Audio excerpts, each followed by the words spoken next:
പിറ്റേ ദിവസം കാലത്ത് എണീറ്റ് കുളി മുതലായവ കഴിഞ്ഞ് ചായയും കുടിച്ചിരിക്കുമ്പോൾ ആനുമായോട് ചോദിച്ചു, അതിന് വല്ലതും കൊടുത്തോ?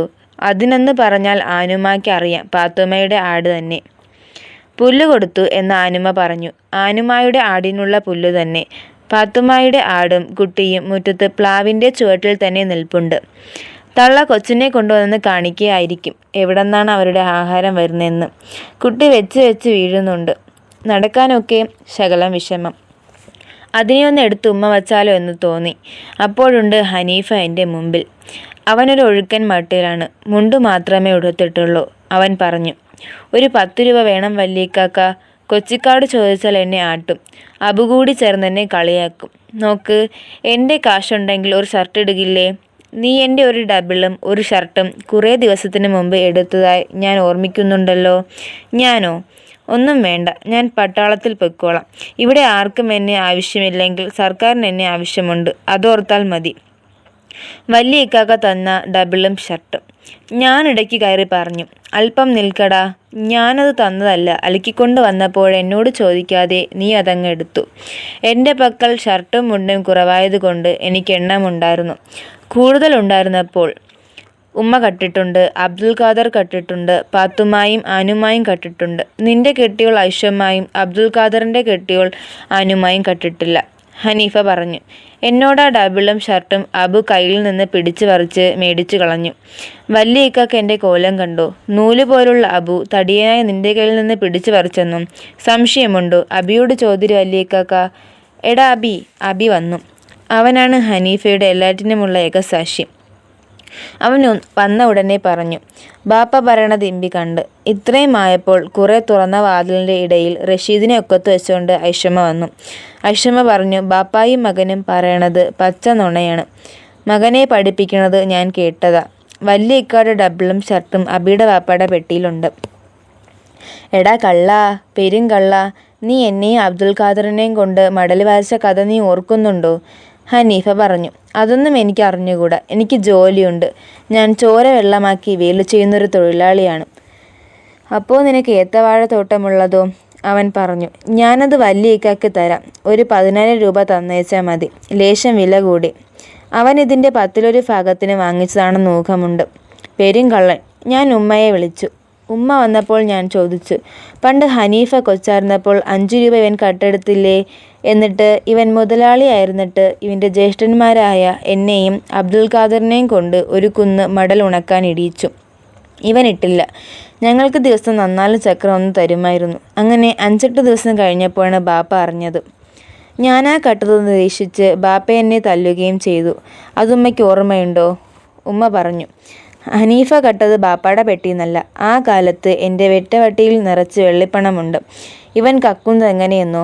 വേണ്ട, ഞാൻ പറയണില്ല. ഇവൻ്റെ കെട്ടിയോളും മക്കളും കേൾക്കും. പറയുമ്മ, കേൾക്കട്ടെ. എന്താണെന്ന് വെച്ചാൽ ഉമ്മായുടെ വെറ്റവട്ടിയിൽ നിന്ന് വെള്ളിപ്പണം കക്കുക എൻ്റെ ഒരു കുടിൽ വ്യവസായമായിരുന്നു. ഞാൻ ഉമ്മായുടെ കൂട്ടത്തിൽ ചെന്ന് കിടക്കും. ഉമ്മ ഒന്ന് മയങ്ങി എന്ന് കാണുമ്പോൾ മടിക്കൂത്തിൽ നിന്ന് വെറ്റവട്ടി എടുത്ത് 4 പണം എടുത്തിട്ട് ഉമ്മ അറിയാതെ മടിയിൽ വച്ചിട്ട് എണീറ്റ് പോകും. സുരക്ഷിതമായ മോഷണം. ഉമ്മ പറഞ്ഞു. ഹനീഫ വലുതായിട്ട് മുല കുടിക്കാൻ വരുമായിരുന്നു. മുല കുടിച്ചുകൊണ്ട് നിൽക്കുമ്പോഴും ഇവൻ വെറ്റവട്ടി കട്ട് പണം എടുക്കണത്. ഒരിക്കൽ ഞാൻ കണ്ടുപിടിച്ചു. അന്ന് അവനെ അടിച്ചൊടിച്ച് മുലകുടി നിർത്തി. പെരും കള്ളൻ. അബ്ദുൽ ഖാദർ കട്ടിട്ടില്ലേ? അവനും കട്ടിട്ടുണ്ട്. നീ മാത്രം കട്ടിട്ടില്ല. നല്ലവനായ ഞാൻ. സ്റ്റൈലൻ ജീവിതമേ. കണ്ടോടാ ഹനീഫ, കണ്ടോടാ അബി, കണ്ടോടി ലൈലെ, കണ്ടോടാ റഷീദെ. ഹനീഫ പറഞ്ഞു.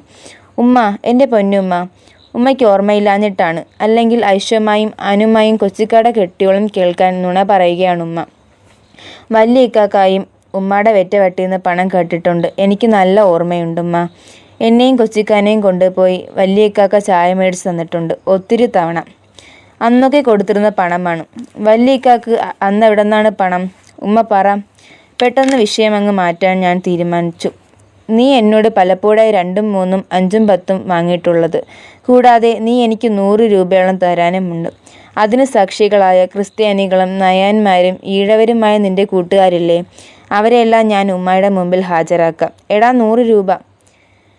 എൻ്റെ പൊന്നുമ്മ, എന്താണ് വലിയ ഇക്കാക്ക ഈ പറയണത്? ഞാൻ രൂപ കൊടുക്കാനുണ്ടെന്നോ?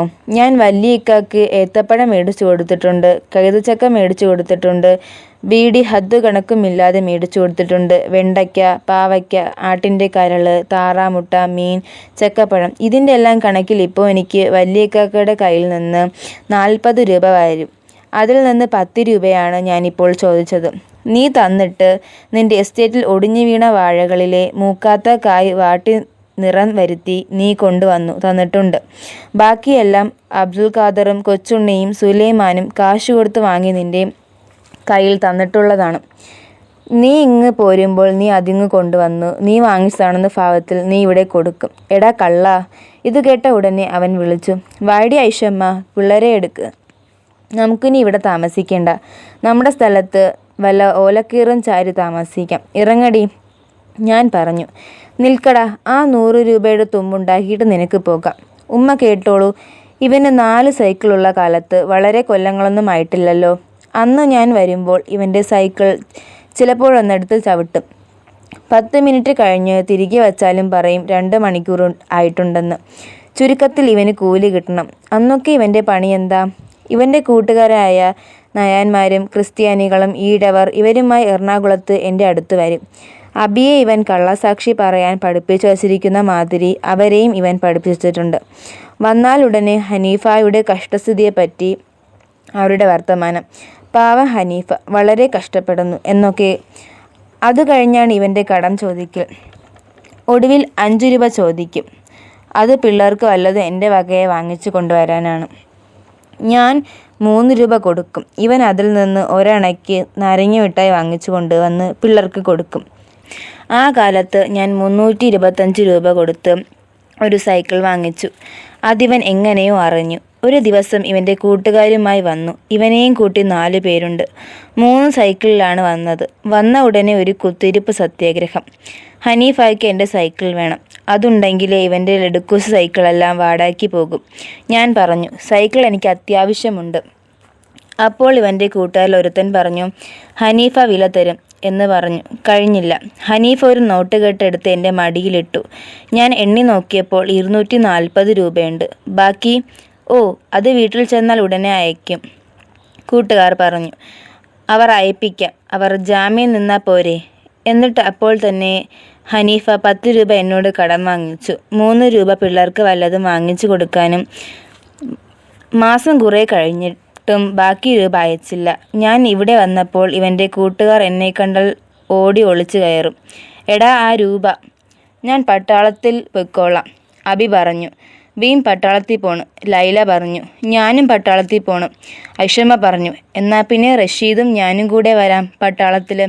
സർക്കാരിന് കഞ്ഞിയും കൂട്ടാനും വെച്ച് കൊടുക്കാം. മതിയടി, നീ സഭയിലൊക്കെ കയറി വർത്തമാനം പറയുന്നേ.